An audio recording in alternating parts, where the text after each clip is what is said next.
It's a geographic curiosity, a bit of United States land at the top edge of Minnesota, disconnected from the rest of the state. The northwest angle is known to local residents, people who love to fish the region. Is famous for its well-ironed geography, but it is accessible by land only through the Canadian province. Now, someone has anonymously launched a petition urging the United States to hand the land over to its northern neighbors. Make America great by correcting this critical civil error, states the petition posted on 30 December on the White House with the People site, which allows citizens to petition Congress on issues that matter to them. The petition is titled, Give Canada Back the Northwest Angle located in Manitoba. The above Minnesota state is roughly 123 square miles, 380 square km, and is farther north than any other part of the contiguous United States, living above the 49th parallel. ANGLITES local residents are known as the northernmost American citizens.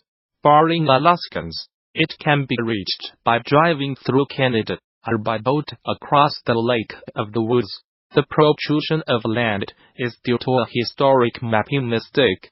When the American Revolutionary War ended with the Treaty of Paris in 1783, Britain and the United States agreed on the new border, based on a mapmaker's error about the source of the Mississippi River, which was used to help draw the boundary. The boundary line was redrawn in 1880 to address the snafu, shaping the northwest angle. So far, the petition is just shy of 500 signatures, a far cry from the 100,000 signatures needed to get a response from the White House. And at this point, the effort is being greeted with something of a shrug by ANGLITES. Lisa Toulette, who owns Angle Outpost Resort with her family, told the BBC that while it's a fun story, when she came across the petition she did not really give it another thought. She says the roughly 100 residents are on absolutely nothing but friendly terms with their Canadian neighbors, but she is not about to add her signature to the petition. We understand it was a mistake, that it was not on purpose that the United States, or that Minnesota was gifted this area, but we are blessed and so grateful for this area, and we do not take it for granted, she said. So it's not like we are just willing to say, right, you can have it back, because it's our home. It's not the first time the threat of secession has been raised. Some residents brought up the idea in the late 1990s, during some tension between Canada and the United States over fishing regulations.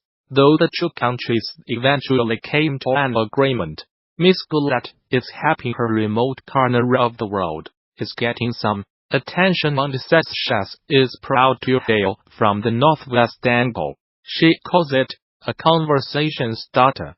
Even if you are not a fantastically interesting person, you come from an interesting place, you have something interesting to say. A popular tourist attraction has become the latest Chinese company to show solidarity with Huawei's chief finance officer, Meng Wanzhou, who was arrested in Canada on 1 December.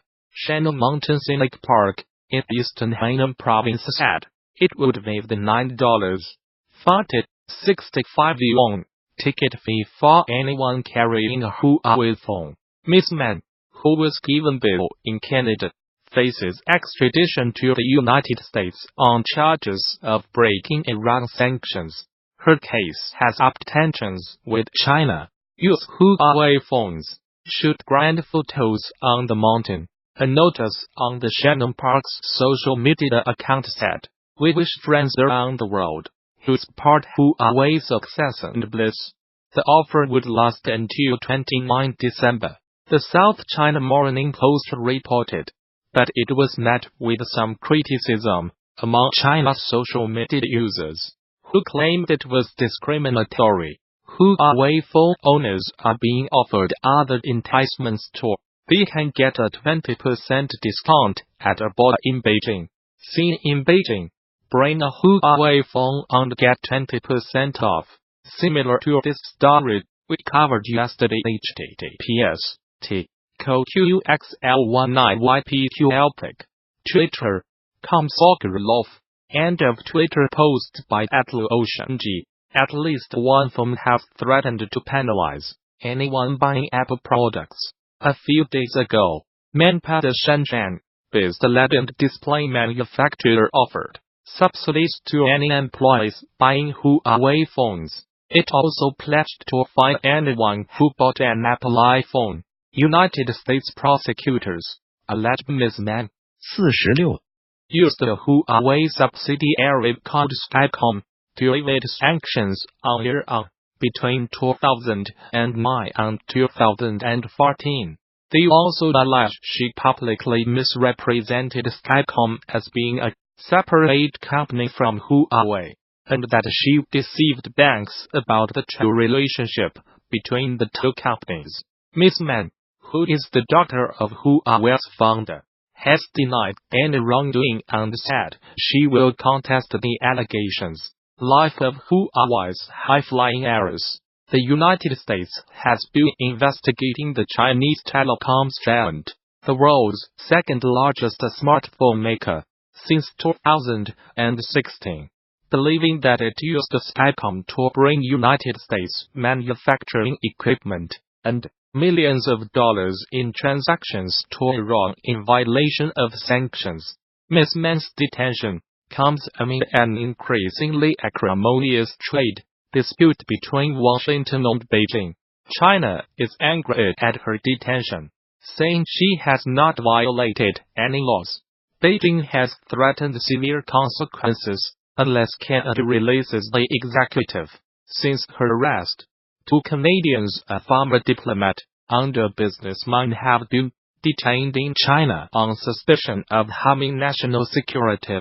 United States President Donald Trump said last week that he might intervene in the United States Justice Department's case against Ms. Man if it would serve national security interests. I'll help achieve a trade deal with China if I think it's good for what will be certainly the largest trade deal ever made, which is a very important thing. What's good for national security? I would certainly intervene if I thought it was necessary, he told Reuters news agency. Canada reacted by urging Mr. Trump not to politicize the situation. Our extradition partners should not seek to politicize the extradition process or use it for ends other than the pursuit of justice, Foreign Minister Chrystia Freeland said. 2 Scandinavian women tourists have been found dead in Morocco, with cords to their necks, the country's interior ministry said. Both bodies were found near the town of Imleo in the High Atlas mountain range, near the foot of North Africa's highest peak, Mount Tepco. The women, from Denmark and Norway respectively, have not yet been named. A police investigation has been launched into their deaths, the Interior Ministry statement said. 2 Scandinavian women tourists have been found dead in Morocco, with cords to their necks, the country's Interior Ministry said. Both bodies were found near the town of Imleo in the High Atlas mountain range, near the foot of North Africa's highest peak, Mount Tepco. The women, from Denmark and Norway respectively, have not yet been named. A police investigation has been launched into their deaths, the Interior Ministry statement said. The United States military says it has killed 62 fighters from the Islamist group Al-Shabaab in 6 airstrikes in Somalia. 4 airstrikes on Saturday killed 32 militants, and a further 2 on Sunday killed 28, it said in a statement.